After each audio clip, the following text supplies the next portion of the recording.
Hello. Okay, How you doing, Sam? that's not the intro. I'm doing great, Zach. You got a new mic stand? Nah, yeah, do the intro. I guess I probably should do the intro. Do the intro. Do the intro. Yeah. Hello, everyone, and welcome to Get Better, a show about two longtime friends growing up, something, and I totally forgot what the intro is. Hold on just a Good. second while I look for it in the This is robot. great. Hello, everyone, and welcome to Get Better, a show about two longtime friends trying their best You didn't. growing You up. didn't. You didn't land that one. Didn't No. land that one. Hello, everyone. Welcome to Get Better, a show about two longtime friends trying their best, growing up, and hopefully getting better. I'm Zach Johnson. And I'm Zach Johnson. Fuck. See, this is why if you had done the vocal warm up, that would not have happened. If you had done like Sam Cherry, Sam Cherry berries, Cherry. berries, Sam Cherry berries, cherries, in a berry briar Peter Piper patch. picked a pepper. Actually, I don't know what it is. How you doing, Zach? Yeah. I'm doing great. I just bought some curtains, so my life is on an upward Oh, trajectory. wow. So, and that's pretty much all the news that I have for this entire last week. Everything was kind of leading into that, and then now that I have them, it's like, how do you go up from up It is week 5 of or week 4? Oh God. of the sad Of- times? Yes, and boy howdy, we tie-dyed this weekend. That was big. Oh, right. I saw that on the on your wife's Instagram. How did Good. that go? I'm wearing a tie-dye shirt right now. I made 3 of them, and I've worn one every day because, hey, we just gotta have a little fun. Are you working from home? Oh yeah.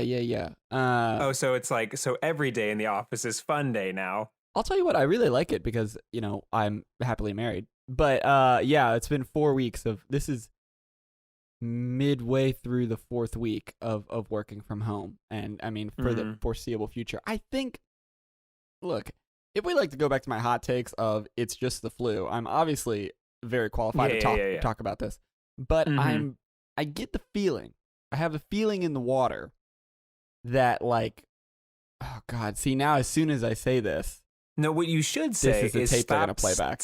Yeah. Stop this train right now.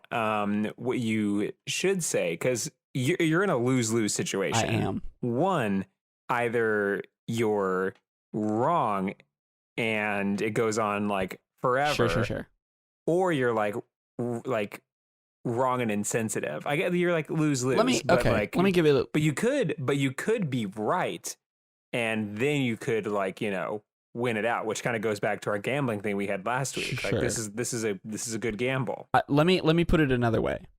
But can you also cite your medical degree while you're talking to that? So here's the thing. I was socially distancing in the grocery store, 135 miles away from the person next to me in line, and this asshole, just fucking asshole, kept saying that he was pretty sure that it'd be over like by the end of May, and that like we've probably seen the worst of it. This fucking guy. I mean, really, I can't. It's insensitive of him to believe from reading the news and charting and looking at the charts of the how the disease has been leveling off relative. It's fucking asshole thinks it's probably going to be done in a couple of weeks, but like, what does he know? Not me. Oh God, no, I would never be so hubris.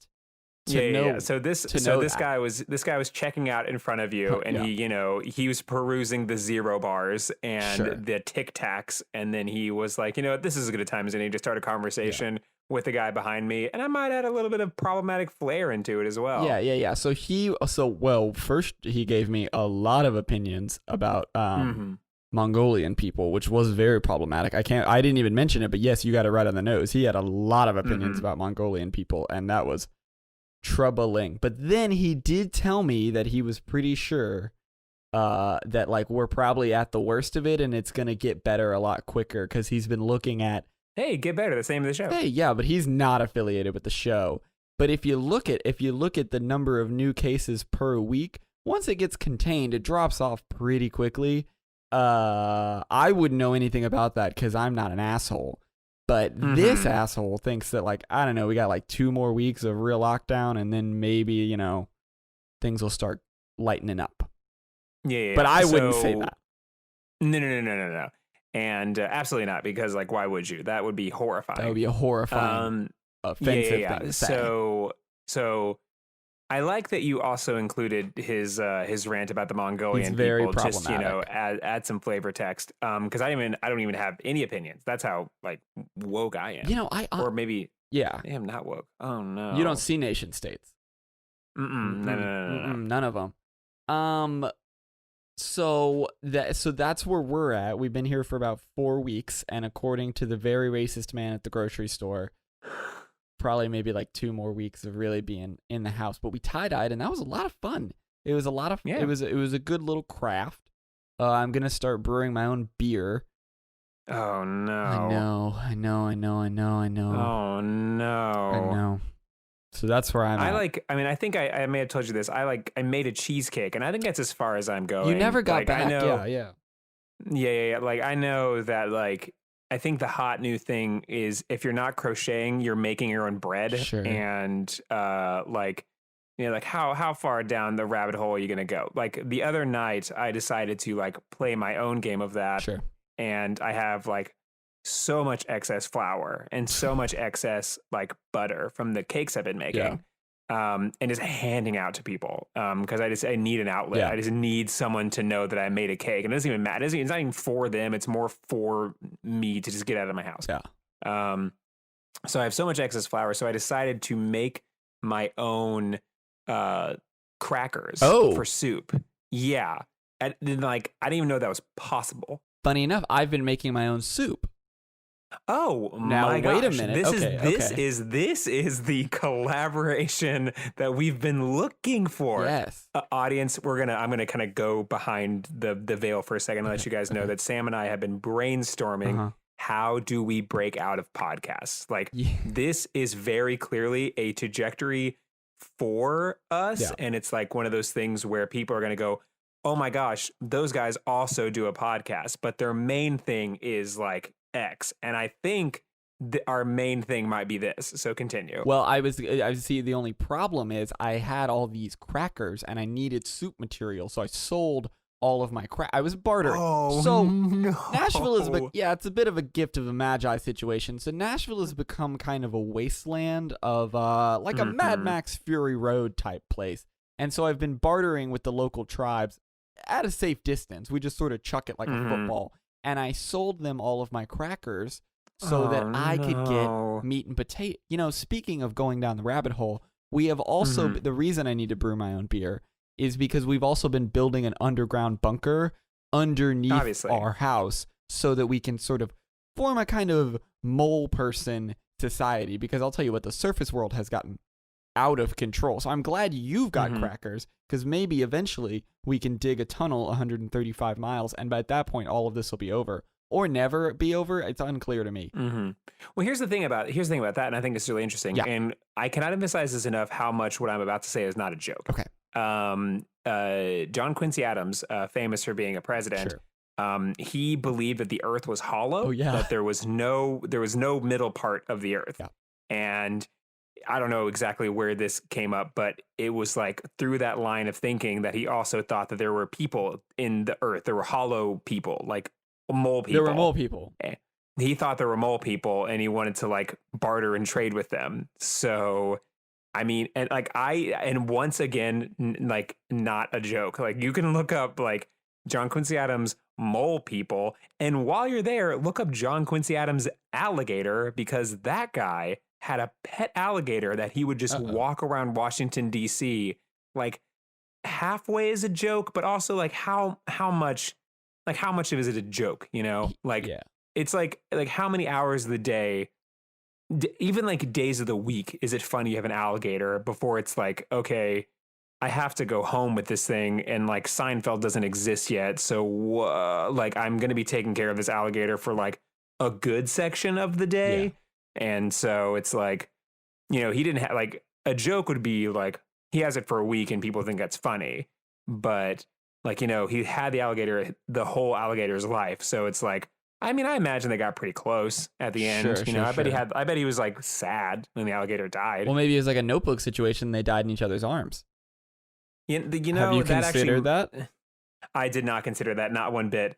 Because, like, how long do alligators live? How long do alligator? What's the 200-300 lifespan? years probably. I mean, they're dinosaurs, so it's got to be a long time. Oh no, it's 150 years. So you're that far off. Bullshit. Are you serious? No, it's 30 to 50 years. I'm an idiot. So it could have been 150 years. I was ready to believe you. And 30 to 50 years back in those times, that's like a whole life. You know, that's a life. It might have died in a notebook type situation. Yeah, and chances are that alligator like outlived him because he didn't get. I mean, how long did John Quincy Adams live? Right. Now that we're fully on the rabbit trail, now that we're gone off that Mad Max Fury Road type situation, we're back onto John Adams stuff. Back on our bullshit. I don't want to get into it, but do you know that I have a spreadsheet with all of the ages and lifespans of all the presidents? Yes, you do. So what was the age of John Quincy Adams? Pull it up. I can also tell you every other president that was alive while he was alive. I'm manic. And one day this whole thing has not helped that because I believe that you were doing this before all this happened. Oh yeah, I just did this on a whim. Well, I was watching one of the debates. Did I talk about this already? Here comes a bit of news. Picture in the world of sports. I'm gonna let you talk for a second so I can find this spreadsheet. Yes. Anyway, what we were talking about that got us on this whole track was how old John Quincy Adams was whenever he died, and he was 80. So the chances of that alligator outliving him are like pretty high. And I imagine that like, I'll look that up while you're looking that up, and then we can just have like one big looking up party. Just what does this mean to the people of the United States and to our fighting allies? And now, on with the show. Okay, got it. I'll cut it all. It's boring. No, it's fine. So in the meantime, so tell me about your alligator research. Well, no, it's less about the alligator research and more about like the lack of alligator research. Like all this stuff is like hearsay, which is bullshit. If I got word and I was like in Washington at the time, if I got word that anybody, not necessarily the president, but anybody had an alligator living in a bathtub, that would be my first thing that I care about all the time, always. Right, it'd be your main beat as a journalist. Yeah, it'd be my main squeeze. And essentially all I know is that this alligator showed up in his like a famous Revolutionary War veteran was like touring the country giving gifts to people in this stagecoach, and the alligator was in the stagecoach the entire time. And then when he got to the White House, he was like, here's a friggin' alligator. And then that's where the story cuts off, that we know that some guy gave him an alligator, and then he got the alligator, and then whether or not he kept it is up in the air. Like, I feel like, I don't know if there were press conferences back then or like the press room, but I would be the reporter that goes like, and what are your stances on the mole people? And also unrelated, but totally actually super related. What did you do with that alligator? We all saw you get that alligator. Is that alligator around? Is it going to be a part of our national defense system? Right. What is the deal with the alligator? Did you let the alligator go? Is it somewhere in the Potomac? I need to know this for the safety of me and my children and my children's children, so that we all know the exact whereabouts of this alligator at all times. Like if you get it, it is like being handed a bazooka. Like right. you can't just throw it away. Like it is your job to either get the bazooka back to its natural habitat, which is wherever bazookas are from, is either to get it back there or to keep it safe away from everyone else, unless in the off chance you need to use a bazooka. And so unless he invested a bunch of money to get a separate stagecoach to get this thing back to the Ozarks, I don't know, then that's fine. But otherwise, he would have had to have kept it, because he can't just give it to an aide and be like, all right, this is your alligator now. Because that guy is 100% going to put it in the dumpster behind whatever the equivalent of a Chili's is back then, and then just leave it. And then we just have an alligator running around Washington, D.C. Let me pose a question. Now, Mr. Johnson, you have stated that John Quincy Adams was obsessed with mole people. He wasn't obsessed with mole people. I mean, he's Answer the question, Mr. Johnson. He wasn't obsessed with mole people. He was I think it wasn't that he was obsessed. I think that he just was convinced that they were real. And so it's if they're real, the second question isn't how do we make contact with them to maintain peace? It's what can we sell them, baby? What can we get that sweet, sweet dollars off of? Okay, well now I have a follow-up question, Mr. Johnson.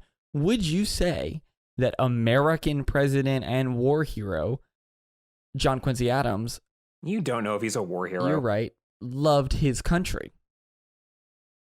Probably. Okay, so if being the commander-in-chief of the United States, loving his country, wanting to defend it, and being worried about the imminent mole person threat, I have one more question. Mm-hmm. Are there mole people now? Have you ever encountered a mole person? No. Because I would posit that American patriot war hero John Quincy Adams maybe did do something with that alligator. Maybe he trained him in the greatest military in the world, the U.S. military, and sent him down to take care of the imminent mole person threat. Have you considered that, Mr. Johnson? I did not, but now it is all I'm considering. So what you're positing, I don't know if I can ask questions of the lawyer. I don't know if we're in a courtmuted anymore. It's fluid. It's a fluid medium. So what you're positing is that there is a Teenage Mutant Ninja Turtles type situation going on. More like Street Sharks, but sure, yeah. Street Sharks. It's much more of a Street Sharks situation. It is much more of a Street Sharks in which when the crocodile bites them, he has a really cool one-liner like "Jawsome." Yeah, and he's got cool cargo capris. He's very cool, and they're camouflage. And he smokes a cigar, I think. Yeah, and he says things like "see you later," and then because he's an alligator. Yeah. That's like his catchphrase. And he rips right out of his shirt, but not out of his cargo shorts. And he has hockey, whatever. And wristbands. Okay, so yes, I actually think that is much more true because okay, think about this. Like, an alligator is the equivalent of that is like an old, this is before tanks or whatever, but like an alligator is an unstoppable killing machine. It's a dinosaur, as previously stated. Exactly. And it could be said that the interactions with the mole people went absolutely sideways. As you'd imagine. Because he's like, oh, I want to trade with you. And they're like, because they can't speak English because they don't even know what the sun is, let alone what Latin is. Obviously. And so that takes things in a whole different direction. And then he's like, okay, good. We have a contingency plan for this. Release the alligator. Yes. And then the alligator comes out in its capris, in its hockey pads, and its rollerblades, and just absolutely wrecks house. Yes. Now, I had forgotten about this, but now that I've looked at several pictures of the Street Sharks, they do have rollerblades and also inexplicably shoes, which I know shouldn't be the funniest part of the Street Sharks, but the fact that they wear little boots is very, very funny to me. I've sent it to you in the robot, but no, I'm well aware. The blue one has little cowboy boots, I think. Yeah, he's got a belt and cowboy boots, and I like it. I like it very much. It's very pleasing to me. Yes, I am suggesting that the alligator, in some sort of Street Shark scenario, they're gonna kick some serious men to win the Street Sharks, had been mutated and trained to keep the mole people at bay with his 90s quips and 1790s quips. Yeah, 1790s quips. Yeah. I rest my case. I'm there for it, and all I'm looking. Oh no! There's a show called the Dino Avengers. I'm deep in it now. I'm so in the Wikipedia now. Okay. So guys, this should happen. Where I just know it was only a matter of time. I was looking at pictures of the Street Sharks to see his little boots, and I saw one picture, and I was like, oh, this is exactly what his little boots look like. And then I realized someone had done a very tasteless deviant art picture of the Street Sharks, and it's only a matter of time before you see that. Gotta know what that looks like. You gotta send that to me. Gotta see this Street Sharks. So No, it's not. I mean, I don't know what. There's little speech bubbles above their head. I don't know what they're saying, but I imagine it's very tasteless. Is it in like Korean? What do you mean? This one is someone's done a realistic rendition of the Street Sharks, and they're in jeans, and it's very funny to me. I'm just gonna send this to you. Just go ahead. This is not a visual medium. I know, but you do need to see this real ass shark in blue jeans. Okay, now that's a very good photograph. That is, so this is definitely when those are not blue jeans. Those are not denim. That is some other material. Well, he also wears gray pants anyway, so it doesn't matter. None of them wear blue jeans. Anyway. Yeah. He has he does have, they're not cowboy boots as much as they're very hip. Now, boots. there is a character called Moby Lick, and he's a killer whale, which is not what Moby Dick was. It's a killer whale with a very, very big tongue, and I imagine probably a lot of Street Shark deviant art related to Moby Lick, but I just needed to. Oh man! Oh yeah, here's some deviant art of. Oh gosh! Stop that! I'm closing the internet. So anyway, close the internet. Put it in the garbage can. Like throw it away. But I'll tell you, I've got a lot of time on my hands. I think I'm gonna probably rewatch all of Street Sharks. What? I mean, there's only Street Sharks was definitely one of those shows. I know Street Sharks is it is either a show that has 10 episodes or has a surprising amount of episodes. If you remember the show, I can't close it back down. Stop it! It's closed. I'm no longer some weird Instagram ads. No, I'm locked down. I don't know. All right. Yeah, so Street Sharks is one of those shows that either has a bazillion episodes. Okay, I just looked it up. It's 40. 40 that's is that's a couple. That is a respectable number. Whereas the show Gargoyles, my brother was recently watching Gargoyles, and that show has 3 seasons and 78 episodes. That is so many episodes of Gargoyles. How many? How many different plots? How long can you spin a narrative of these guys were old, but they're in the city now? Well, there was that one episode where the lady gargoyle got pregnant, and then they had to do the whole take her to the hospital, but they had to put her in a wig and give her some lipsticks that she looked like a human woman, so they could give birth to the little baby gargoyle. That was a whole 3 episode arc. Now, are you sure this is not a deviant art thing that you are just looking at right now? Or a screenplay that I'm pitching to you right now. Sharks, I'd like to explain to you my proposition, which is a new relaunch of Gargoyles in the adult animation style. You know what? I'm already going to hit the button or whatever this is, because it is disrespectful that you came to the Shark Tank with an idea that was not about Street Sharks. You know what, Mark Cuban, I understand that and I respect. Now, lady whose name I don't remember. And I got a lot of time ever since I can't do the NBA anymore, and I have the Mavericks aren't going anywhere. I have only time to talk about the Street Sharks. Maybe that's the way that you defeat the Shark Tank.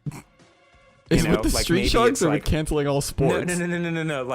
They are all just so they're the code that makes them go back to their dimension is pitching Street Sharks the movie. They are, because I don't know where they're all from. They're probably immortal, and they're immortal, and they are just waiting for one person to pitch them the Street Sharks movie so they can go back to their dimension and finally You were die. saying that Mark Cuban is some sort of hungry ghost whose only wish in afterlife is that someone pitch him Street Sharks the movie so that he can finally die and be with his beloved fucking Abigail or something in their old Civil War house.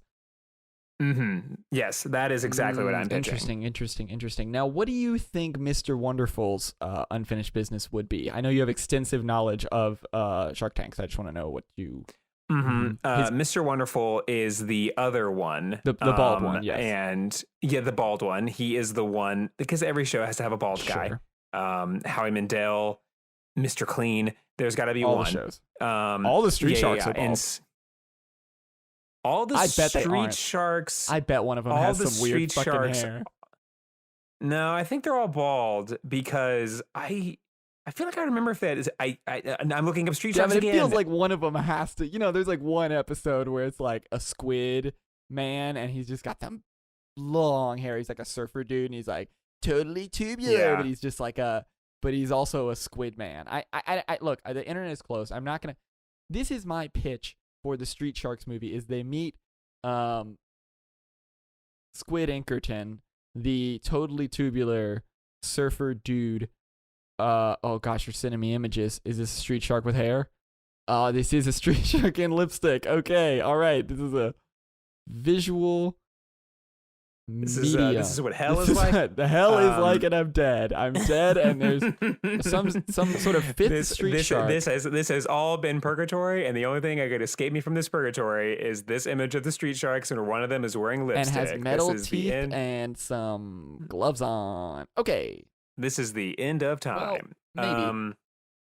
I think the one thing I appreciate the most about the Street Sharks, if you remember that show at all, gotta stop. If we say Street Sharks one more time, it's gonna unlock an ancient tomb, and the Scorpion King is gonna come get us. So we really actually can't keep talking about this stupid fucking show. Okay, fine. I mean, we can stop it right there, but I feel like this is a lot of our audience is finally going to be finally, we're going to talk about the thing that we were talking about earlier, and we're going to talk about those old Ronald McDonald DVDs or old Ronald McDonald VHSs that they would give out with a Happy Meal.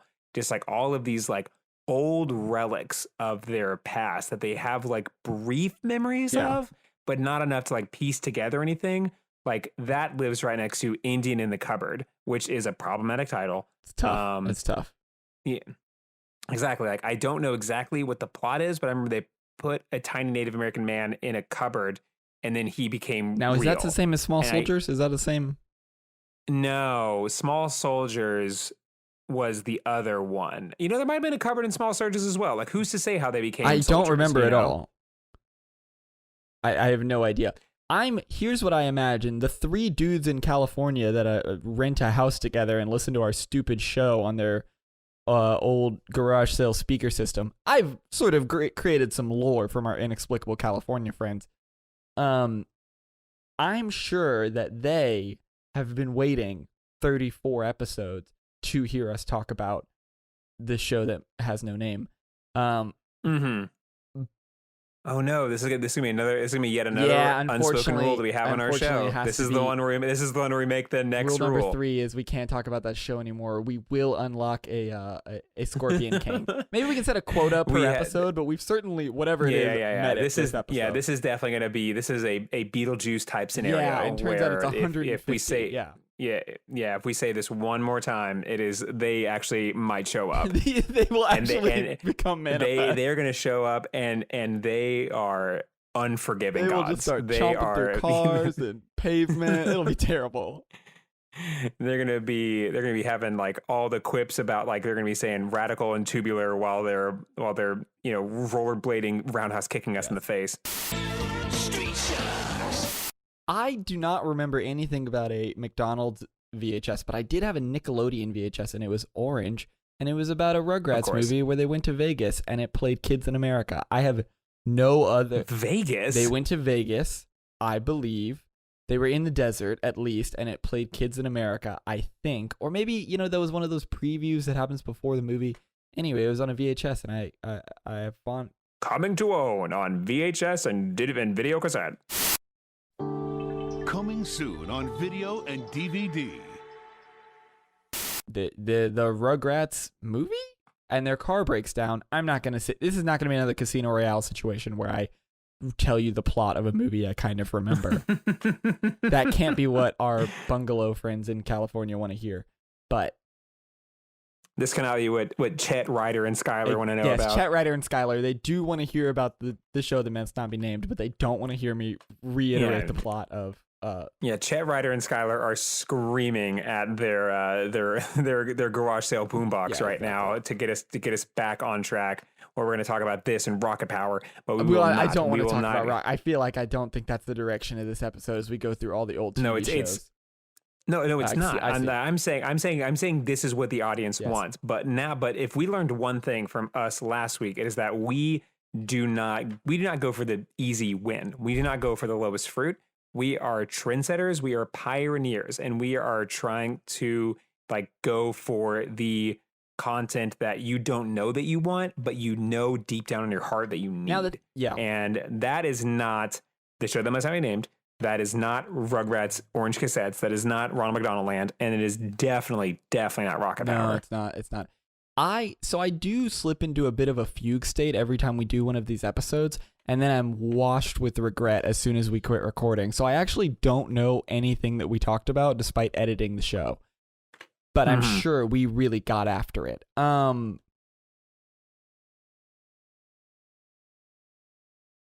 Oh no, you died. Oh no, I they died. got My you. ghost came out of my body. They got you. We aren't doing a lot here. I'm still very slowly reading Dune. There's not a lot going on for me, bud. I just kind of do this and read Dune. That was Sam's last word. That was Sam's last word. That was it right now. That was it right now. You know what's interesting is I was thinking about like, and not, we're trying to stay away from like the serious topics, but it's just like how much like the collective hum of society fed into what we were doing. It's like it's hard to like remember. Like I know there's so much. No, but like I can watch so much content from like even 4 months ago and be like, oh yeah, this is what it was like, and it hasn't like I'm not different. Like it wasn't like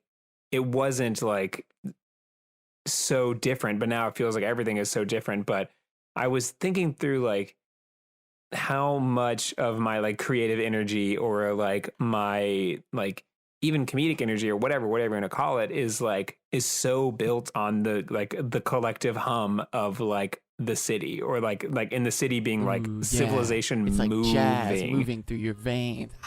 The city. I mean, exactly. Like it's like, I'm just playing with like the piano player plays something and that's the city.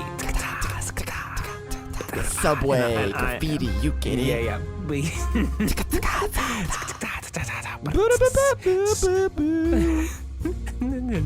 and that's like me being that's me talking about the CIA or the FBI doing a little app. It's like and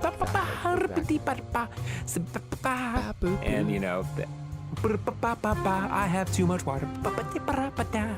And getting yelled at by strangers. Zip zip zip zip zap zip zip zap zap. City. Yeah, and yeah.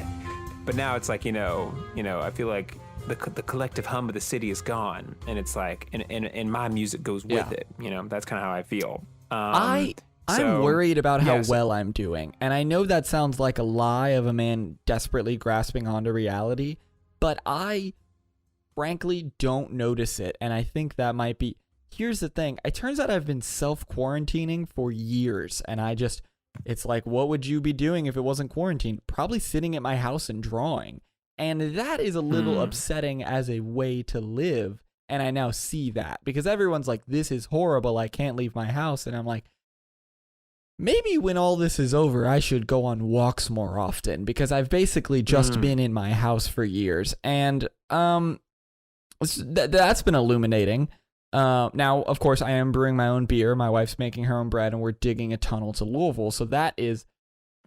We're digging a tunnel to Louisville to finally sell up all these tie-dye shirts. Exactly. We are starting a tie-dye shirt economy, and that's been very productive. But yeah, things are how they are. That was very eloquent. I think I'm running out of gas, buddy. I don't know. We did all the thing. Exactly. This is definitely Street Sharks? Oh no, God! Oh no! Got Street Sharks. Jocelyn. All right. That's them busting through my fucking door. I think that this is definitely part of the time capsule part of Get Better, where we go back, where civilizations in the future find us and goes like, oh, this is what happened to those two. This is when it went wrong for Zach and Sam. This is when it broke. Interestingly enough, I was going to do a whole radio play about getting killed by the Scorpion King, and now I'm a ghost. But no, this also sounds good. Do you want to go? No, I think we're good. I think we're probably good with it. It's improv. I was just gonna sort of figure it out as I was going along. But you get killed by a Scorpion King, and then you're a ghost, and maybe the rest of the show I'm a ghost, and we just play that I'm a ghost every single week. I don't know. Who's to say? Well, it is an interesting time to find out who you are as a person and who you are as a podcast. Yeah. You know, like who will we be? What's our part in this? You know, what do we give back to the community? Like, what are we doing? Season 2, maybe you perform an exorcism and I come back and then we can talk about ghosts because I've become a lot more tolerant and I realize that my problematic views about ghosts and how we don't talk about them was actually just ignorance on my part. And now that I've lived like sort of an American History X, but instead of Nazis, it's people who don't like ghosts. And then by the end of the movie, it's like, you know what? Actually, ghosts are pretty okay. I think that's what happens in that movie. Yeah, no, that's definitely what happens. I haven't seen it, but like I definitely like saw enough movie posters of it in my in college dorms to be like, I get it. Like, it's in black and white, so I think it's a smart movie, and it's like in black and white, but there are some things that are in color, like fire, which I think is symbolism. So I can't remember. On an unrelated note, Holden Caulfield is my hero. He just gets me and is right about everything.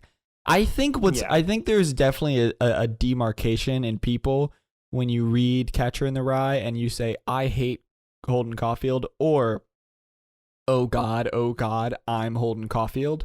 And I was definitely in the second camp of finishing the book and realizing, oh, I'm him. That's no good. I should start working on my personality because that guy is terrible and everyone doesn't like him. But no, I'm out. You gotta. What happened? Did you make a peanut butter sandwich? What the fuck are you doing? We're recording a podcast. You know where alligator research? I was waiting for you to go on a Holden Caulfield. No, because I'm thing. trying not to be sad. I'm trying not to be a sad person, and so yeah, you sputtered out. You sputtered out of control. I know, because you know what? Because here's my old strategy for the show was to get real sad and then hate the episode. My new strategy is when I start to feel myself getting real sad to just turn that sadness into jokes, which from what I understand from every comedian is just all they do. So I was, but then I didn't have anything there. It was just sad. So I just stopped talking. And I did it again. That's all I got. That's all I got left. We made tie-dye t-shirts. That's all I got for you, Zach. We watched the Steven Universe movie. That was good. The songs are very cheery. It's a wonderful show. I'm still working my way through that one. I took a brief trip to sad documentary town. I started watching Hate Thy Neighbor, which has been really great for my curiosity, but very bad for my trust in mankind. What is Hate Thy Neighbor about? Doing that. What's Hate Thy Neighbor about? Hate Thy Neighbor is a show where this comedian, and I'm putting comedian in like, it's funny, but it's like, I think they just needed him to just like bring some much needed levity to this very sad situation where it's just him and he goes and interviews extremist groups and they talk about their extremist views. And then he doesn't really make fun of them to his face, or he doesn't do like a Nathan Fielder, Nathan for you type situation where he makes asses of themselves. But, they say what they think, and it is horrifying. And then he is like, yikes. And then that's about it. That sounds like not a good show. It is. It's definitely interesting. But like, it's good for like documentary purposes, I guess, because, it's like, I wonder what these guys think. Oh, it's about kind of what I thought they thought. So, yeah, that's pretty rough. Much terrible. Oh, great. Awesome. Cool. Good to know. But who's the man behind the hate? Oh, a guy that hates people? Tight. Oh, no. The guy from American History X. Awesome. Cool. Yeah. We did it. We closed that loop. We closed that loop like Bruce Willis and Joseph Gordon-Levitt. If I remember correctly, I hope he's doing okay. Joseph Gordon-Levitt, I was talking about him today. I also hope he's doing great. But he's not the guy in that movie. You know that, right? Joseph Gordon-Levitt's in Looper. You're talking about Looper. I was talking about American History X. No, I said we closed that loop like Bruce Willis. Did you think Bruce Willis was in American History X? I thought you were very wrong about the movie American History X. No. I was talking about... You were talking about Looper. Yes. Not a good movie, I don't think. Okay. Well, we got to the end of it, and you sort of... the problem with time travel movies is that... time travel is not real, and so if you ever work... Except for Primer, which is very good, I think it's smart, and I'm dumb, so I think it's probably good. You work it out, and either it couldn't have happened because there's like a paradox, or like, oh, it all was going to happen no matter what, so it doesn't matter.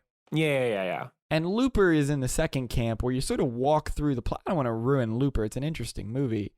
But you walk through the plot and the time travel gets real fuzzy on how it all works. I guess probably that's not how you're supposed to enjoy it. It's not a puzzle, I guess. You're probably not supposed to enjoy time travel movies by trying to sort out how the fictional magic works. Exactly, because like now that I say it, yeah, time travel should be used as like it's the more the movie pays attention to time travel, like the more dangerous it gets when like it could really go poorly, because like, you know, time travel, because it doesn't exist and there is no science for it and there is no science on how to like go backwards in time, then like you are by design making plot holes all the time, and the more you pay attention to those plot holes, the more glaring they become. It'd be like trying to use a periodic table to explain how like Harry Potter works. It's like, well, it's not, it's made up, so it doesn't matter. Like, you're not gonna figure it out. Yeah, it doesn't matter. Where it's like the best time travel movies, like Back to the Future, it's like it's about time travel for like a second, but then it's more like a movie about, you know, connecting with your parents when they were your age, and then they don't like go. It's like the only thing they do is like, this is the flux capacitor, makes time travel possible, and we're moving on. And it's like, all right, I've seen movies before. I get it. You don't need to explain everything to me. I got it. Like this is whatever this is makes the movie go forward. I got it. Right, because usually the part of the lesson of every single time travel movie is, maybe don't time travel. You know, another good movie about time travel that is a good movie is About Time. It's have you seen it? I have not. It's a rom-com, I think. I think it's a romantic comedy. I guess it's a romantic comedy. Anyway, it's about time travel. Yeah. Okay, well, you didn't know if it was a comedy or not. Well, no, I mean, I don't know if it's a romantic comedy. I guess it is. And this isn't a joke. It's a movie about time travel, but really it's more a movie about connecting with your father, which I know is a joke that we've done before, but it is actually the plot of the movie. And the way they do time travel is that you step into a closet and think about the time you wanted to go back to, and then you step out of the closet and it's there. And so the rules of it's like heretical. Like his dad passes down time travel to him, and all the men in their family can time travel. And the rules of it are so silly and inconsequential. And it is, I think, the only time travel movie I've ever seen where there isn't like a, and then your arm gets erased. It's just like, no, it's just about like connecting with your father, but it's a time travel movie. 100%. Like you cannot separate it from the fact that it is a movie about time travel. But it's very good. Okay. I have nothing else going on, so like I'll just put that on my list to just save me from all these sad documentaries. And I think sad content is like my version of listening to sad music. Like, you know, people when like they're sad, they listen to sad music. Yeah, and then people are like, and like it's like, oh, like why do you do that to yourself? It's like I just want to shower myself and sad. Sure. And I don't really have a lot of sad songs in my repertoire, and I don't really like them all that much. That's why you don't like the Mountain Goats. Exactly. Yeah. Like it's like I get it, and like there's a lot of poetry to being sad, but it's just like I got it. But I'm not really learning anything. I'm just being sad, and so I think that my version of like sad music is like sad content, like any content that's just like sad or like depressing, but it is I learn something at the same time. I'm just like, all right, like if I go through a really rough breakup, I'll just be like, ooh, time to turn on Blackfish, see what SeaWorld's all about. Yeah, that's fair. I will tell you, About Time is a very sad movie. Or I found it sad. Well, and this I don't think is too serious because he's fine. But this was around the time that my dad was recovering from his cancer treatment. And so I went to the movie theater thinking I was watching a nice rom-com with a girl. And then we got about halfway through the movie and I was like, oh, this is a movie about father-son dynamics and fathers drifting away. Uh-oh. We get about halfway through the movie. So this is very... Go ahead. Yeah, so this is a very father and son by Cat Stevens sort of situation. Like, it's like just like passing on knowledge, and then it's like, oh, this is fun. Oh no, this isn't fun. Yeah. So I had a very emotional response to the movie because of my own personal situation. I have no idea if other people would react to the movie that way, but I had a very emotional response to the movie. So who knows? Maybe it's a sad movie. Maybe it's just a fun movie about time travel. There are some fun parts in the movie. Rachel McAdams is in there. She's delightful. But it might be sad. I'm not sure. I'm actually not. I'm not a good judge for actually how sad the movie is. That was just my reaction to it. So give it a watch. It's probably on the streaming services. Yeah, I think so. I think that all the streaming services have to band together to get all the content out. Boy, we've subscribed to all of them. Just to keep the riots at bay. Yeah, we have subscribed to every single streaming service and the screaming services where they just run into your house and tell you you're alive again, and you're like, oh, good, I forgot because I've been in the same room for 6 weeks. Thank you. But all the streaming services we have gotten as well. Maybe we'll have to think through a streaming service as well on top of our me make the crackers and you make the soup type. Yeah, business. You caught me. This was actually a pitch, Sharks. I knew we never left the bit. I knew it. I was playing Mr. Fantastic, whatever his name is, the entire time. Mr. Wonderful, and you're playing Mark Cuban. And Mark Cuban and the lady from QVC, who she sold a bunch on QVC. I don't remember. Anyway, I'm here to pitch you a streaming service where you just run into people.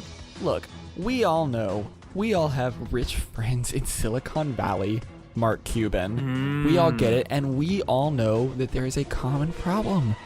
They all have died inside, and what they need, much like the ancient kings who had people stand next to them and tell them they were mortal, is we need people to just kick in the doors to their mansions, run up straight into their face, and scream in their face to remind them that they are mortal.